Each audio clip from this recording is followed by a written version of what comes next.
Okay, so now we can play with radicals without using our calculators. In this case, we're being asked to simplify radicals. So let's look at what's going on here. Basically, it means if I have two things multiplied together under that radical sign, two or more, such as a and b, I can rewrite that as the square root of a being multiplied by the square root of b. And you could just leave out the multiplication sign between it and write it the way it's given in this rule. How does that help us? Let's have a look at that with an example. Square root of 75. Can I take the square root of 75 and give an integer answer? No, I can't. 75 is not a perfect square.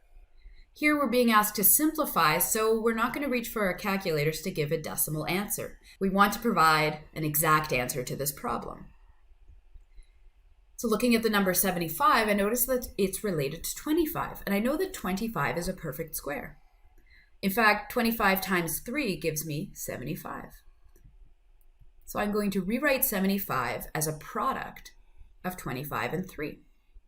Once I have a product, once I have two numbers I'm multiplying together, I can give each of them their own radical sign. So I can rewrite the square root of 25 times 3 as the square root of 25 times the square root of 3.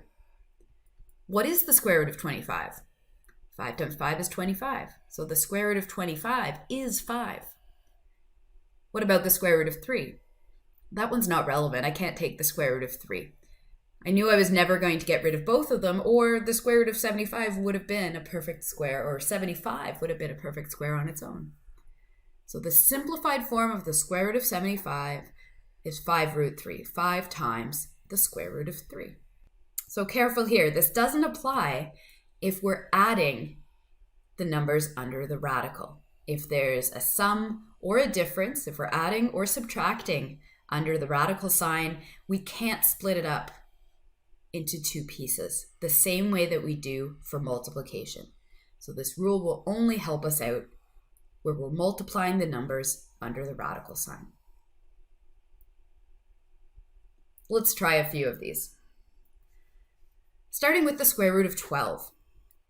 12 is not a perfect square, but are there any perfect squares that go into 12? Let's think about what the perfect squares are. 1 times 1 is 1, so that's a perfect square, but it doesn't help us. 2 times 2 is 4, 3 times 3 is 9, 4 times 4 is 16. It's a bit of a brute force approach, but we can go right ahead and write down a whole list of square roots. 7 times 7 is 49, 8 times 8 is 64, 9 times 9 is 81, 10 times 10, we forget this one often, is 100. So those are the perfect squares available to us between 1 and 100. All of these numbers are smaller or very close, so that's going to be enough for now. So my question is there a perfect square that goes into, that is a factor of 12? 12 is divisible by 4, so I'm going to rewrite 12 as 4 times 3. The square root of 4 times the square root of 3 means exactly the same thing. And the square root of 4 we can evaluate easily. The square root of 4 is 2. So we have 2 times the square root of 3 as the simplified version of 12. You might be tempted to rewrite the square root of 12 as something like the square root of 6 times 2, which, while mathematically correct, doesn't help us to evaluate or simplify this radical further because neither 6 nor 2 is a perfect square. 4 is the only choice we can make here because it is a perfect square, so we get rid of at least some of the radical. We simplify the radical and we have a smaller number left under the radical sign.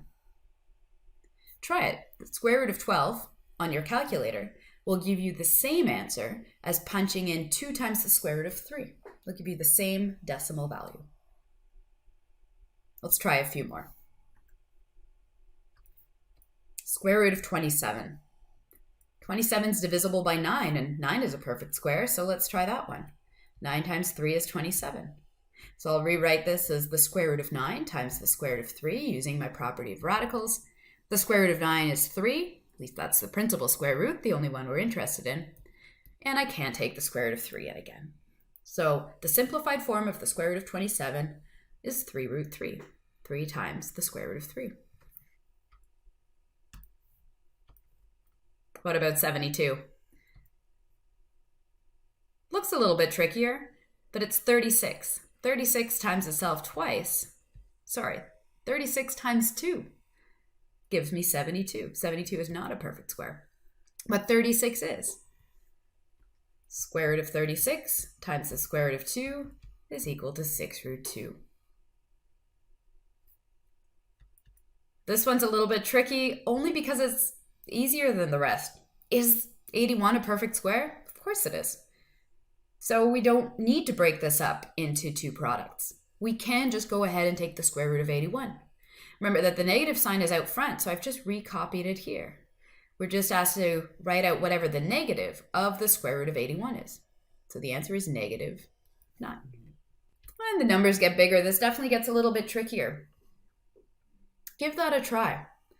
Are there any perfect squares that are factors of 108 that I can multiply by a non-perfect square to turn it into 108? It's actually 36 again. Because the entire answer here, the entire square root of 108 is being divided by 2, it's a very different question from having the square root of 108 divided by 2. Here we'd absolutely have to do the division by 2 first, but that's not the case in our question. So we're just going to worry about simplifying the radical. All right, so 108 is 36 times 3. And all of that, make sure you have a nice long fraction line, is divided by 2. And write that as the square root of 36 times the square root of 3, all of which is divided by 2. And then evaluate. The square root of 36 is 6. Can take the square root of 3, and all of that is still divided by 2.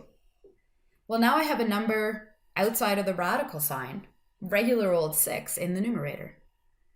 And 6 and 2 simplifies to 3 over 1. Both 6 and 2 are divisible by 2. 6 divided by 2 is 3. 2 divided by 2 is 1. So what am I left with in the numerator? I have 3 times the square root of 3. And in the denominator, just a 1. So 3 root 3 is our final answer. Now this one's set up to be a little bit tricky. In each of the cases before, we were able to split products apart. But here we have a sum. So having the radical around 36 and 64 actually acts as brackets. This is a grouping, so it is one that we have to tackle quite early. In fact, it's not really a grouping, it actually falls under exponents, and instead of writing the square root of 36 plus 64, we are going to learn to write this as 36 plus 64 to the 1/2, but that's much later. In any case, we can't simply take the square root of 36 and add the square root of 64, even though I know it's tempting because both 36 and 64 are perfect squares. We have to add those numbers together first. So this is not the correct answer. The question is really, what is the square root of 36 plus 64? What is the square root of 100? And the square root of 100 is 10. You would get the wrong answer if you took the square root of 36 and 64 separately.